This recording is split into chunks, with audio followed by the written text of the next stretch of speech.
জঙ্গলে ঢুকে সহদেবকে জব্দ করছে রাঙা।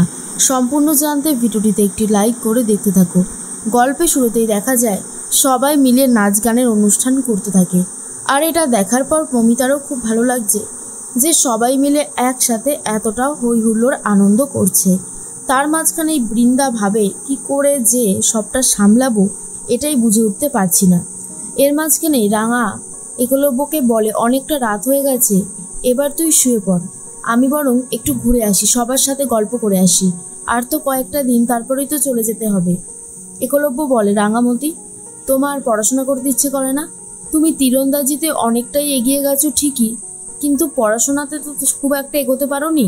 তুমি আবার যদি পড়াশোনাটা শুরু করতে তাহলে ভালো হতো, বুম আর ঝুমের সাথে। তখনই রাঙা বলে, বুম ঝুমের সাথে আমি পড়াশোনা করব? সে না হয় করব, এখন তো অনেকটাই রাত হয়েছে, তুই আর দেরি করিস না, শুয়ে পড়। এর মাঝখানেই মেয়েগুলোকে নিয়ে যাওয়া হবে বলে ঠিক হয়েছিল, কিন্তু তখনই সহদেব এসে বলে, এখন এদেরকে কোথাও নিয়ে যাওয়া যাবে না, আমার দৃঢ় বিশ্বাস এখানে পুলিশ ঢুকে গেছে। চেলাচামুন্ডরা বলে, কি বলছো কি দাদা, পুলিশ এখানে কোথা থেকে ঢুকবে? পুলিশ তো এই জঙ্গলে আসতে চাই না। তখনই সহদেব বলে, আমি নিজে দেখেছি, ওনারা ছদ্মবেশ নিয়েছিল ঠিকই, কিন্তু ব্যাপারটা হচ্ছে ওদের পায়ে আমি পুলিশের জুতো দেখেছি, তাই জন্যই তো বলতে পারছি, না হলে হয়তো বলতে পারতাম না। কিন্তু কে খবরটা দিল সেটাই এখন দেখার বিষয়। এই মেয়েগুলোকে এখন কোথাও নিয়ে যাওয়া হবে না, এরা এখানেই থাকবে। এদিকে রাঙা আস্তে আস্তে ঘর থেকে বেরিয়ে আসে আর ফোন করে পুলিশকে, অর্থাৎ সত্যজিৎকে, আর বলে, স্যার আমি রেডি আছি, আমি বেরিয়ে পড়েছি, এক্ষুনি আসছি। তখনই সত্যজিৎ বলে, সাবধানে এসো, তাড়াহুড়ো করার কোনো দরকার নেই। তবে আজকে যা মনে হচ্ছে ওরা কোনোভাবেই গাড়ি ফাড়ি নিয়ে মেয়েদেরকে নিয়ে যাবে না, কারণ টাইম তো চলে যাচ্ছে। আচ্ছা তুমি এসো, বাকি কথা সামনে থেকে হবে। এদিকে সাত্তকী খেলায় রীতিমতো টাকা উড়িয়েছে। যার কাছ থেকে টাকা নিয়েছে সে হঠাৎ করে বাড়িতে এসে 2 লক্ষ টাকা চায়, আর তখন পিসিমণি সবটা জানতে পারে। সাত্তকী বলে, কাল সকালে ব্যাংক খুললেই আমি টাকা দিয়ে দেবো, দয়া করে ঝামেলা করো না। তখন সে পাওনাদার বলে, ঠিক আছে, 2 লাখ টাকার 1 টাকাও যদি কম হয়েছে না, আমি কিন্তু ছেড়ে কথা বলবো না। এর মাঝখানেই মনে মনে একটা কথাই ভাবছিল পিসিমণি, সাত্তকী এইভাবে টাকা উড়াচ্ছে, কেমন যেন হয়ে গেছে বাড়ির পরিবেশটা আর বাড়ির ছেলেটা। এদিকে সত্যজিতের মুখোমুখি হয়েছে রাঙা।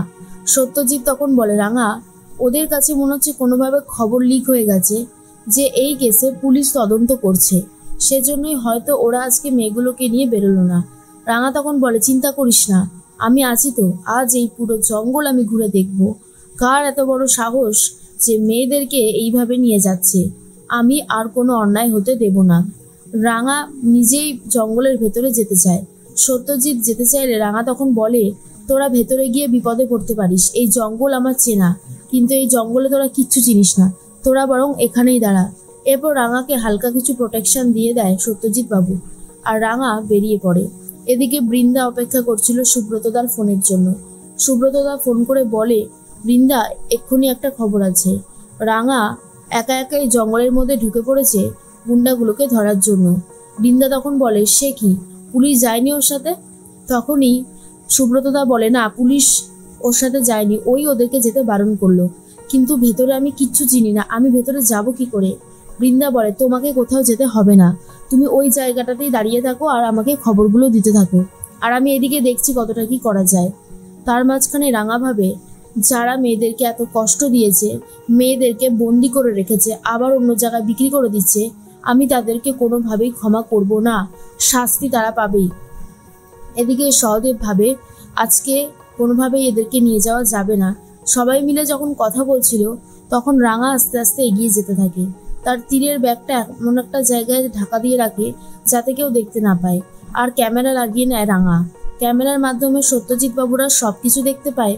হঠাৎ করে রাঙা দাঁড়িয়ে পড়ে কারুর একটা গলার সাউন্ড শুনতে পেরে। সত্যজিৎ বাবু বারবার করে জিজ্ঞেস করতে থাকে ফোনে, তুমি কি কাউকে দেখেছো? দাঁড়িয়ে পড়লে কেন রাঙামতি? কিন্তু রাঙা চুপি চুপি দেখতে থাকে আর শুনতে থাকে তাদের কথাগুলো।